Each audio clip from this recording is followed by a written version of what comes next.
magaalada Kismaayo halis weyn baa ka jirta. xabsi korka ka furan bay ahaan jirto dadka kor baa u banaanayd korkiina waa laga xidhay. maanta waxay isku bedeshay noqotay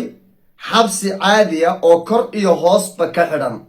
odayaashii dhaqanka iyo waxgaradkii dadkii doonayay inay u safraan dalka dibadiisa danuhu ay ka soo galayeen waxaa la yidhi hal qof oo bixi karaay ma jiro. axmed madoobe wuxuu yidhi aniga bas safar u baxaya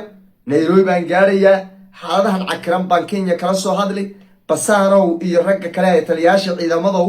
hal qof oo bixi karaay ma jiro. war soo dhawaada saaxiibayaal waxaan rabaa inaan dul istaago xogihii ugu dambeeyay maamulka Kismaayo oo ku dhaqaaqay arrin halis badan gelinaysa odayaasha dhaqanka waxgaradka iyo bulshada qaybaheeda kala duwan. axmed madoobe ayaa amar ku siiyay saraakiisha ciidanka maamulkiisa Kismaayo in uusan hal qof ka duulin garoonka diyaaradaha ee magaalada Kismaayo. hal qof oo uusan ogeyn kama bixi kara buu yidhi. dadka ha la baaro xataa dhalinyarada yaryar ha la baaro. weliba khaasatan waxaa si toosa waxa weye taageedka loo saaray oo si gaara taageedka loo saaray odayaasha dhaqanka iyo waxgaradka. dadka adugu waxgaradka waxa weeye agekoodu 40 kor u dhaafay dadkaas baa si toosa waxa weeye si gaara waxa weeye taageedka loo saaray. waxaa la yidhi hal qof ma bixi karo. cabsi laga qabo in ay ka qayb galaan maamulka cusub ee lagu dhisayo magaalada Garbaharey ee caasimada gobolka Gado. odayaasha horta baashaasaa la saaray bal waan dul istaagi doonaa. dhinaca kale waxaan rabaa mid iyo labo inaan ka dul istaago odayaashu say dareemayaan iyagu ma axmed madoobe la socdaan ma isbedel doonba odayaasha Kismaayo ku sugan xaalkoodu waa sidee. intaan ognahay odayaasha laba arrimood bay kula joogaan. midu waa mide waa cabsi. waa midda labaade oo qaar baa cabsi kula jooga. waa midda labaade waa qaar xoogaa loo tuurtuurayay. qaarka xoogaaga loo tuurayay naftirkoodiba waxay leeyihiin war hadhe meel wax ka badan haddaan helno waa iskaga tegaynaa ninkan maxaana daba dhigaya. marka odayaashu labadaas bay iskugu jiraan. bal iyadana waan soo qaadanayaa maamulka Garbaharey lagu dhisayo iyo waxyaabaha looga baahan yahay. doorka odayaasha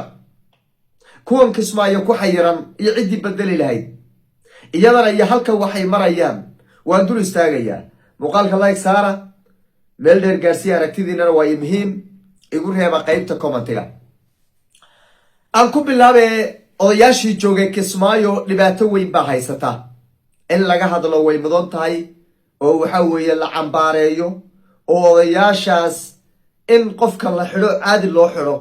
iyo inuu madax banaanaado wax ka dhaxeeya male. laakiin tani hadda ay ku jiraan waa silac maryaade inaan ka hadalno iftiimino waa muhiim. walow dadka Kismaayo joogo dhanba xabsi ay iskaga jiraan oo cid hadli karta oo xorriyadeeda ku hadli karta oo afkeeda ku hadli karta wax dhaliili karta wax diidi karta wax yeeli karta aysan jirin oo dadku aysan xorriyad lahayn. haddana waa laga sii dirayo hadda odayaashiibaa bahal kaleeto oo culus baa la duldhigay. axmed madoobe wuxuu amar siiyey taliyaashii ciidamada ee magaalada Kismaayo. wuxuu yidhi hal qof oo ka bixi karaay magaalada Kismaayo odaya ma jiro wiil. aniga keligay unbaa bixi kara oo anigana Nairobi baan u safrayaa. maanta la filayaa inuu Nairobi maado hadduusan xalayba imaaninba laakiin waxooga weli kama helin. safarkiisa Nairobi buu kusoo wajahan yahay oo rag badan oo kuwii Gado wakiilada u ahaa wakiiladii Gado uu tirsaday ee meesha kusoo hogoobay ayaaba Nairobi ku sugan oo doonaya inuu bal halkan ay wax ka karkariyaan oo Kenya ay la hadlaan oo dhahan maxaad naga dhowranaysaan waa soo dhiibnay. si kastoo ay noqotoba odayaashii dhaqanka ee magaalada Kismaayo wuxuu yidhi cid ka bixi karta Kismaayo ma jirto. cabsi uu ka qabo inay odayaashu ka qayb galaan Jubbaland cusub ee lagu dhisayo gobolka Gado. guuxdaana maalmihii ugu dambeeyay jiray oo wada sooreeyay shirkii dhacay jimcihii hore iyo jimcadeedii kale iyo maalintii arbacada ka horeysay ba shirarkii ka dhacay magaalada dhexdeeda goobtan daawad la yiraahdo iyo guriga xadhuun labadii shir ee arbacadii iyo jimcadii ka kala dhacay ee loogu magac daray shirka kumada ee la rabay in howlaha ka socdo Gado looga hadlo waa laga hadli waayay. odayaashii ugu muhiimsanaana waa kasoo qaybgeli waayeen waad ogsooneydeenoo waxa weeye uwaas xuseen iyo waxaan ka wadaa uwaas waxa weeye ninkii la dhahayay afayeenkii waasyada jubbaland cumar xiirey iyo sidoo kaleeto suldaankii jubbaland ninka la yidhahdo ina cali sokor labadaba kamay soo qaybgelin oo shirkaasi maysa imaan ilaa haddana way isu laacsan yihiin waxa ugu daranay hadda laga baqayana labadooda ka mida inay ay garbahaarey ay tagaan odayaal kalena waa jiraan waxaa la yidhi marka hal oday ah oo magaalada ka bixi karaay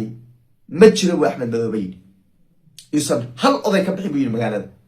waa xabsi kale waagi hore waxaa leeyahay kismaayo xabsi korka ka furan weeye oo micnaheedu ay tahay dhulka lama mari karo kooxii argagixisadaa jooge diyaarad basaa laga raacaa waa sidii magaalo ku dhex taalla bad bartankeedoo kale diyaarad unbaa laga raacaa oo dhulka lama mari karo hadda cirkiina lama mari karo cirkii isbaaray u taalla axmed madoobe isbaaro dhigtay wuxuu yihi hal qof ma bixi karo dhibaatadaabaa horta soo daraystay guuxuna waa taagan yahay odayaashuna waxay doonayaan inay ka qayb galaan maamulka cusub ee jubbaland ee lagu dhisayo garbahaarey bay doonayaan inay ka qayb galaan sidee la isku waafajin marka waa ogaaday isaga naftigiisa inaysan wejina loo haynin cid rabtaana jirin odayaashana laba arrimood bayba waayaha dambeba kula joogeen kuwo xoogaa la siiyo oo xoogaagooda iska qaato oo leh war meel ka fiican intaad ka helaysa iskaga sug iyo kuwo cabsi kula jooga oo cabsanaya labadaasay iskugu jireen midda kale ku darsada odayaasha hadda sidaa la yeelay waa odayaasha daarood weeye hal odaya oo daarooda oo kismaayo intuu ka baxo safar u bixi karaay ma jiro hadduusan markaa la soconin axmed madoobe cid axmed madoobe la socotana maba jiro waad ogsoontihin oo isagoo keligii baa safraa haddaba odayaasha haddii la xayiray oo xayiraad la saaray